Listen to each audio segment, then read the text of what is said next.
Hello. That's a song from John Cale. It's called Paris 1919. That's a good one. It's weird, but it's good. And someone mentioned in chat that it sounded Baroque pop. And yeah, it is. John Cale co-founded the Velvet Underground and wrote a lot of really fucking great songs with them. Um, just if you're not into Velvet Underground, they were pretty damn influential. Um, it was like they weren't as big as the Beatles, but there was some anecdote about how everyone that bought a Velvet Underground record eventually went on to form a band or something. But I mean, I don't know. I like them. They weren't my favorite, but I definitely enjoy a lot of their songs. Lou Reed and John Cale both.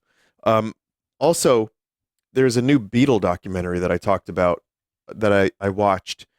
And it's called Beatles 64. And let's dispense with the idea that everything Beatle related is going to be good or new because it is 50, 60 years past that. And it's the same story. We've heard it a million times, and I know some people have no interest in Beatle whatsoever. I feel you. I get you. But for me, I find it to be a very fascinating topic. That said, Scorsese produced it. My man Scorsese, the stick bug himself, and he did, this is pretty good. It wasn't the best thing ever. It wasn't like what we got a couple of years ago with Get Back, but it was interesting. There's some fun footage. What strikes me the most, and it's not something I didn't know, was after JFK was assassinated, this country was like pretty fucked up over it, I guess. They were in mourning, you could say. And then these like weird dudes from Liverpool with strange hairdos come to the States, and people lose their ever loving minds over them. And that's just like the beginning, so I think viewing them from that perspective, like the documentary is pretty much just about that. I mean, it kind of talks about other stuff too, but it mostly just focuses on that first year they came to America, and everything they did happened so quickly. Like it was like a 9-year period that they were together, and even that is condensed when you consider how famous they got. But they started kind of as a boy band with catchy songs and good singing and all that fun stuff.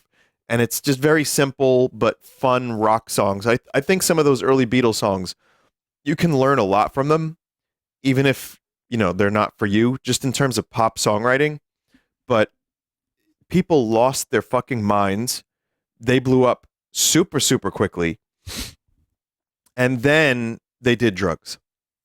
And then I think my opinion on the Beatles and why I like them and why I'm fascinated by them and that story is that they justified their existence and wrote really weird, really interesting music. But the documentary I watched kind of just focuses on that one year, which is also just crazy to see people lose their shit. Just like people behaving like insane people, like girls breaking into hotels and like, I'm here to see John Lennon. And they're like, what are you talking about? You don't belong here. Where's your room? My room's over that way. I want to go get my stuff. Okay, where's your room? I don't know where my room is. Like people sneaking around alleyways to get a glimpse. Someone was like, I touched Paul McCartney's hand because it's all in New York. So like thick New York accents from the 60s.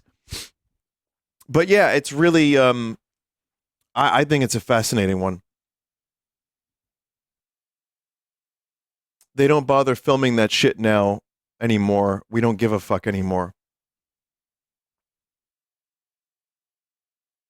Yeah, I mean, I guess most people kind of just are used to people being like super fans, but I feel like at the time it was so novel, and the Beatlemania thing is still probably somewhat unique amongst all of the pop stuff. But I don't know. I don't keep up with a lot of stuff.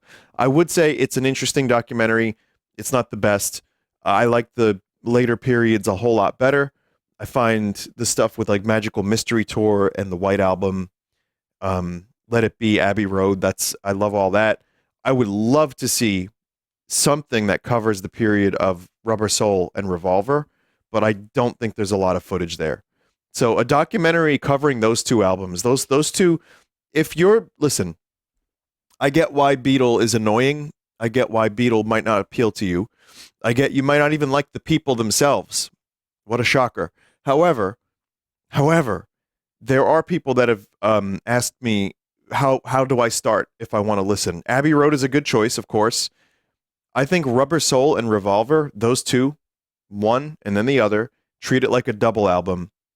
Great start, in my opinion. I love those two albums, like dearly. So, all right, you've probably had enough of me ranting about this stuff. So, thanks for listening. I just wanted to talk about. Wait a minute, I didn't even play a Beatles song.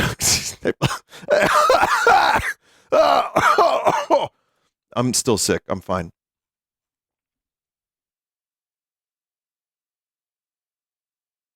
What is this?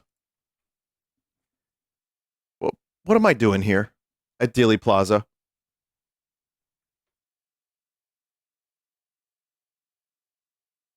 God damn it.